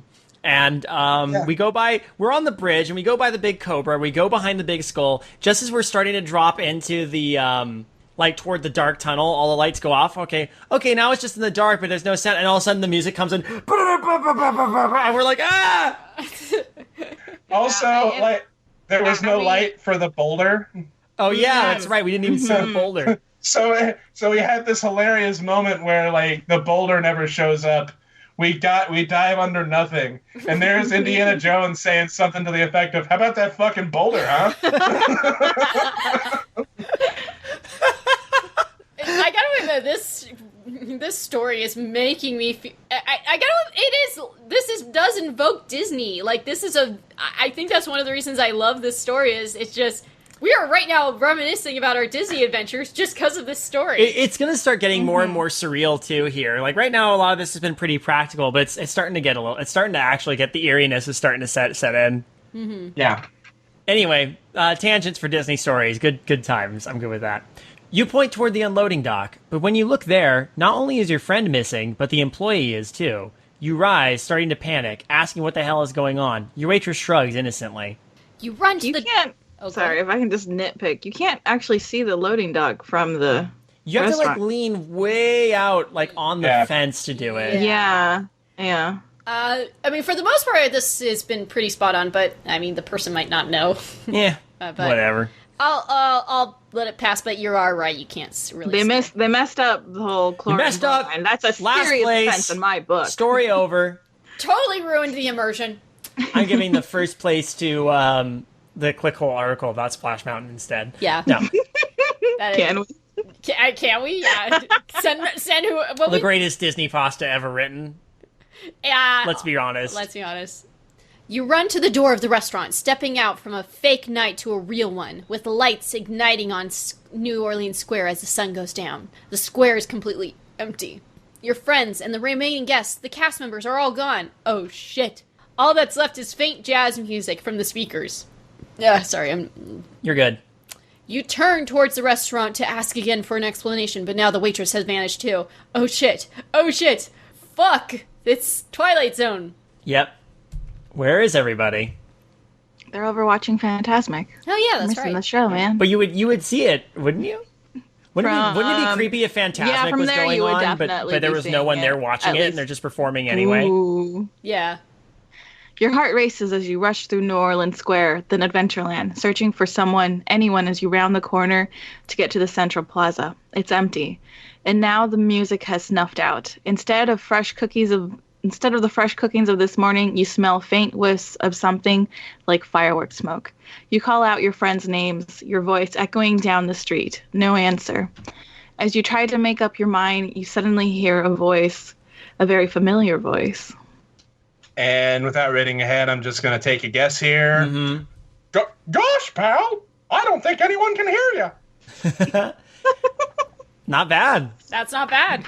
Turning toward the castle, standing where the bridge meets the ground by the partner statue, is Mickey Mouse. At least At least That was it's right. someone in a Mickey Mouse suit, dressed in his classic tailcoat and red pants. He walks toward you with the recognizable swinging arms and spring in his step.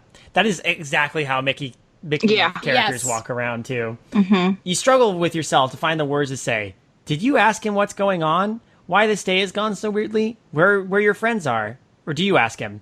You consider running, but something inside you won't let you go without answers. Mickey seems to understand your desire. Oh God, I can't. You don't have to do the voice if you don't want to. I hope you have a really swell day here. We've been trying super hard to make your visit extra special. Mickey's mouth doesn't move, but the voice is coming from the suit. He's only a few yards away from you now. Everybody dreams about having Disneyland all to themselves. When you're a Mickey Mouse Club member, that's what you get. We just wanted to make sure you'd never ever want to leave. Because after all, you won't for a while. Ho-ho! Oh no. That jolly Mickey chuckle that made you giggle as a kid makes your hair stand on end in this moment. Yeah, no shit. It wasn't even written in there and I did it. It's been a real long time since I got to leave, and pretty soon that's just what I'll get to do. Oh. You don't want to hear the rest. You try to break into a run, but Mickey's already too close. He grabs hold of your arm with a grip like a vice. God, Alan is like getting all the voices. Your visit's going to be an extra long one. Mine sure has been. I hope you liked your special day here at Disneyland as much as I did mine. But now, I think I'm ready to get out of here. Mickey's other hand takes hold of the back of your head, forcing you to look into big, unblinking plastic eyes. The black pupils seem to expand as your head begins buzzing. Suddenly, all you can hear is a faint tune that brings walking brooms and splashing water to mind as the blackness overtakes your vision. For a minute or two, the music fills your head and you can't see, but your mind is stricken with sheer paralyzing panic. What is Mickey doing to you? Why you? Why are your friends? Why is... It's been almost a year since you became the new Mickey Mouse Club member. For a year, you've wandered over the pavement of Disneyland with the same swinging arms and springing step that Mickey Mouse is supposed to have. You don't know what has become of your old body since it sauntered away, laughing at you with what was once... I was doing so good. You're fine. You're doing good. Laughing at you with what was once your voice as you stood powerless, unable to cross over the turnstile separating Disneyland from the rest of the world. Frankly, you've almost become numb to the horror of it as you survey the crowds on another hot summer day, much like the one on which you stupidly didn't run away. You notice a glint of gold. A group of 20-somethings walk excitedly through the square where your life was stolen from you. On one young man's t-shirt, the next... I can't read. On one young man's t-shirt, the next to a purple one, first visit button, sorry guys, is a gleaming gold one. Your stiff plastic mouth is already smiling as you run past confused guests, directly to the lucky winner for a photo, the way the characters did for you on your special day. But now, for the first time in ages, you're smiling on the inside, too. As the group walks away, a high, cheerful voice that's haunted your mind for almost a year chuckles. See you real soon. Oh. Ooh. Why is this one our winner, friends? It rated very highly for all three of us. Yeah, it did. Like, this was my number one, and I think it was also your number one as well. And Yeah, it was pretty up there. It was Seid's third, if I recall. I think it was my third or second, yeah. I think my second. It might have been, yeah. I think it was your second. You're right. It's just, I could not pull myself away throughout it. I think This feels the most like a creepypasta to me, for Yes. one. Like, and I say that in a well-meaning way. Like, this has that just weird shit happens and there's no real explanation for it. I feel also... And also having it be second person. Yeah, that's really hard to do for the most part. Like, that could be hit or miss, like, if you do it in second person. Yeah. Which I appreciate the uniqueness of it. But also, not only that, this feels the most Disney immersive. Again, it does conjure up Disney memories. It does conjure up being in the park. Hence us going on the tangent. Yeah, exactly. Because I think they hit different locations that those who, even if you've only been to the park once, they're likely locations that you got to hit up. Yeah, exactly. And it also is kind of it does conjure up that whole fear of like being so much of a Disney fan to the point it's like, do I really want to be stuck here for the rest of my life? And you end up Not as Mickey Mouse, that's for sure. no. Maybe And a Stitch. yeah, you're Stitch. Then you can melt people with your hot dog chili burps while they're getting a hand job. What did you think, Alan? I think I used to play bass for Chili Dog Handjob.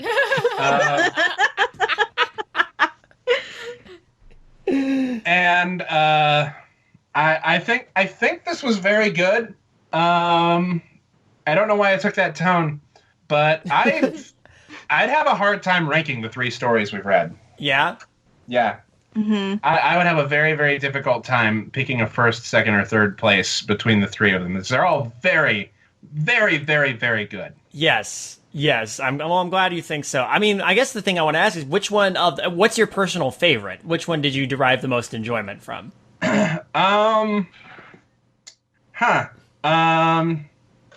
Or like what feels the most Alan to you? Because we actually let's be honest. So the next one, our next episode, we're gonna read like our own personal favorites, the ones that like spoke to us as people. I would say, like there's a Kaela favorite. Like it's the outliers that the reason these 3 stories worked is because they were all kind of stories that we all agreed like they were in our top ones, and the ones that had the closest correlations to each other are the ones that won basically. Yeah.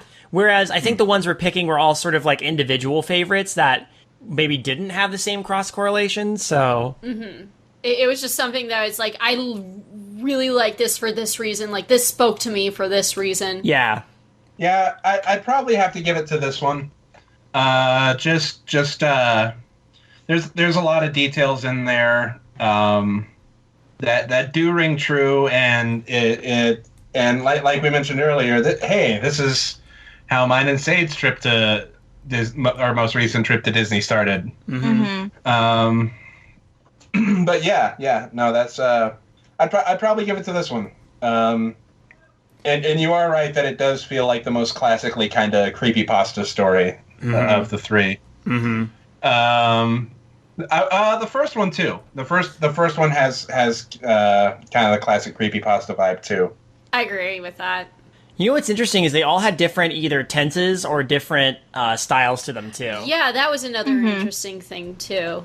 Like Yeah. And I gotta give props to that. Like this one was in second person. The first one was in present tense. this one was also in present tense. Yeah, this one was also in present tense. But it makes sense. When you do second person, it's kind of hard to not do present You did tense. this thing, and then this happened to you, and then this happened. You know, this is better.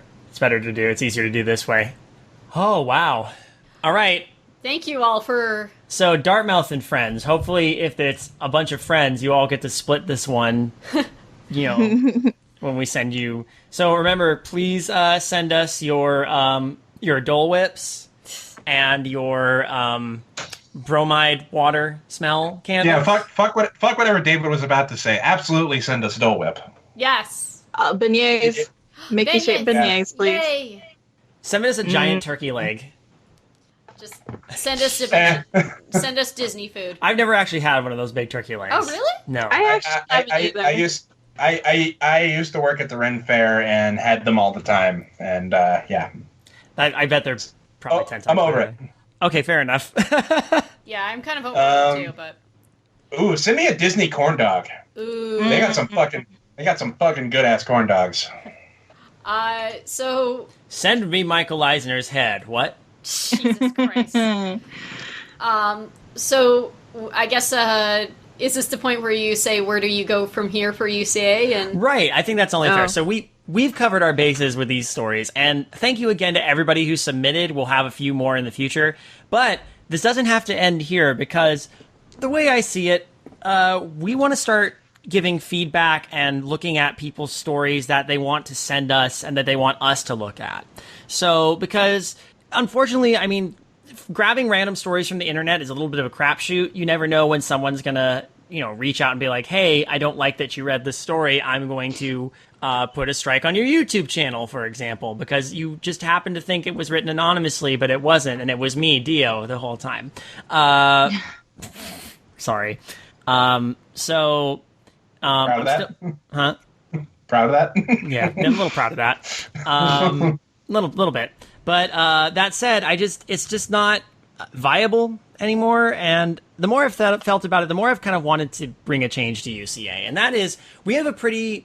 I'm really proud of the community we have around this podcast. It's still strange to me that there's a community around this podcast, but I'm starting to get used to that idea. And I do not want to take you guys for granted. So I'm opening the floor for your stories. If you have anything you want to submit to our show and get the UCA blind gut reaction literary criticism treatment, we will do that. You can choose whether you want your name attached to the story or if you want it read anonymously. I guarantee you we will be as harsh as we normally are. Because Here's the that's thing. just the way we are. Here's the thing. If you don't feel like you could take a roasting, probably don't submit anything. Right. Even if it's a good-natured roasting, it's still a roasting. Yeah. I mean, we've roasted really good stories. I mean, look at how we were with, the Stitches story, the Right. shitty vacation. Right, and we've been and here's the thing, we've been relatively polite with a lot of, user-submitted stories before, and I kind of want to make sure that we're giving everybody kind of the same treatment. We usually, with popular stories, I'm more willing to punch up, but, especially if they're popular, and I go, why is this popular? That kind of thing. But now that we've kind of moved... I feel like our podcast has moved past that era. We've moved past the sort of the creepypasta thing. And what I'd like to do is actually move it more toward, show us your horror stories. Show us what you have to offer. And we'll happily give you feedback. It's going to be UCA feedback, but it'll be feedback nonetheless. So submissions are open. The main thing is, and I'm going to be reworking the Patreon for... submissions there, and patrons are going to get first dibs on anything they want read. If there was something you submitted in a previous contest, or even this contest that we didn't read and you'd like us to go over in the future, we will do that if you give us the permission to do so. And again, we don't have to attach your name to it if you don't want. We'll just read it. We'll know you read it, so that way if anybody tries to rip you off in the future, we'll be like, nope, and we'll be in your corner. But we just want to be of service and maybe help other people improve their craft. And that's always been kind of the weird goal of UCA, to look at the writing, to understand why the writing works or doesn't work, and to maybe help people write better. You can also submit bad stories too. You can submit intentionally bad stories if you like. I do screen some of these, so if they're just absolutely abhorrent, to the point where they're deliberately trolly or they're trying to be intentionally really disturbing or disgusting just to get a rise out of us, I'm just going to flat out be like, no. But that's our mileage may vary, my mileage may vary, but yeah, that's just how it's going to go. I'm sorry.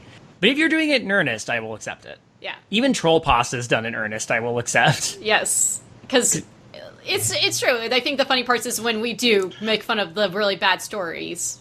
So the problem is making sure we have the permission of that person. Yeah, and this is I think this is the one surefire way to make sure that happens. So yeah. The floor is yours. Patrons get priority, but we will get around to everybody's eventually. You can email me at midnightmarinara@gmail.com. That's where you can submit story submissions. If you're part of our Discord, you could post them there. If you follow Midnight Marinara or even Creative Horror on Twitter. Actually, I'd say the submissions are going to be easiest if you email us. Email is the best way to do it. So feel free to email your submissions. I'll start building a list, and we will go from there, making sure you get fully credited, or if you want to leave your name off, not credited at all. Haha. I understand, wanting to be anonymous. We will continue to visit certain things that we've done in the past, though. We're going to try some new segments out. We're going to keep doing SCP Roundup, because I love SCP Roundup, and we still haven't finished our confinement series. Those are all, there's clear and concise rules about how and what you're allowed to read from the SCP Foundation on things, so that's never been an issue before, making sure that the people who write the SCPs get the credit. As long as we do that and we're fair with it, that's fine. So we're going to keep doing that. I can confirm the rumor now that... The rumor come out, does Bruno Mars is gay. Does Bruno Mars is gay. Basically, UCA will be absorbing creepy cooking staff, and We're like the blog. Yes, which will become creepy cooking staff will instead become a semi-regular feature of UCA. Hell yeah, and that's going to continue to incorporate the usual suspects, right? The usual suspects, and it will continue to incorporate contributions from the listeners. Huzzah! So yes, listeners, the Creepy Cooking Staff will be asking for suggestions to create a horror story. Which you can then write and submit to us if you want to. Won't that be interesting? And along with that, we're lifting a rule too. A rule that we once had. Yeah, oh yeah. So this is tentative. We're not going to do this all the time, but the author can now be present every so often with the story. Okay. Yes. We tested this out actually during a live stream where you guys read my story when I was when I was like 17, and I think my reaction and the way you guys responded just made it even better. So I think having the author there can be actually pretty funny. So yeah, I'm good with this change. So yeah, a few changes coming. The other thing I should point out is just because it is going to be a little more complicated to produce and my life has just become a lot busier. I'm working on other podcast projects and things. UCA is going to be moving from weekly to bi-monthly. So every other week there will be a new UCA episode if I can get it done. It's going to be every Tuesday like it used to be. Yeah, every other Tuesday. Every other Tuesday. So that's when we're going to have the podcast come out. It's also a matter of also getting more material in. So yeah, so this is where you guys come in. Because it's like we want to make sure there's enough time for people to send stuff in and then. Mm-hmm. So yeah, the floor is yours, my friends. Thank you for all your support over the years. We've been now doing this since 2014. So we're moving into our fifth year. Our fifth year here with UCA. So please feel free to submit, and we will tell you exactly what we feel, exactly in the moment, exactly. And maybe future David will chime in every so often with something funny. Just not right now, because he's tired. Anyway. Are you sure about that? Or are we about to hear Six Underground? God damn it.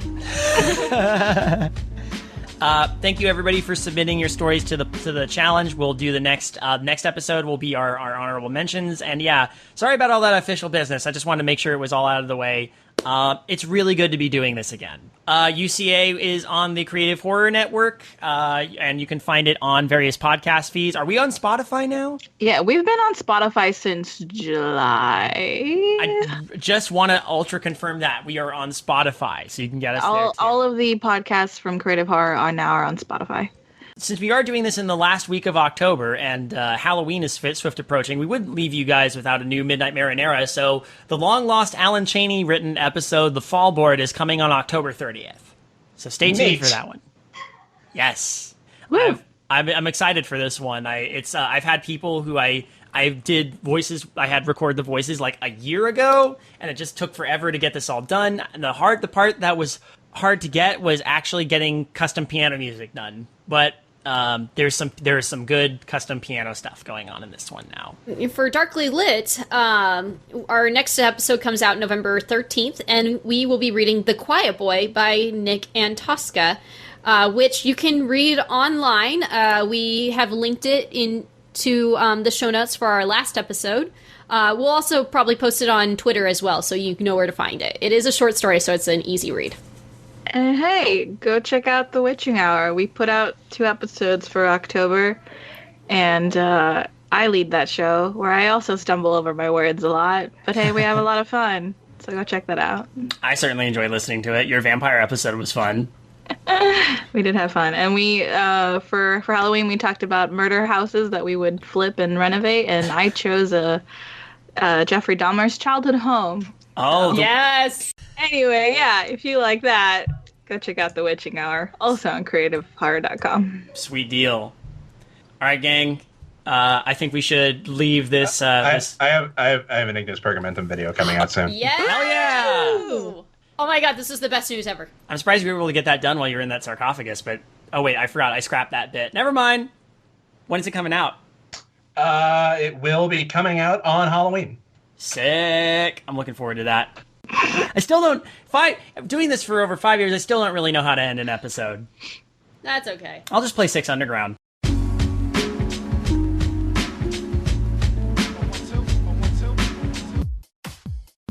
Good evening, intrepid listeners. This is the Pasta Shade, the host of Midnight Marinara, and this podcast is part of CreativeHorror.com, a network of podcasts and creators working together to build a constructive community of horror fans. For more content like this, visit us at CreativeHorror.com.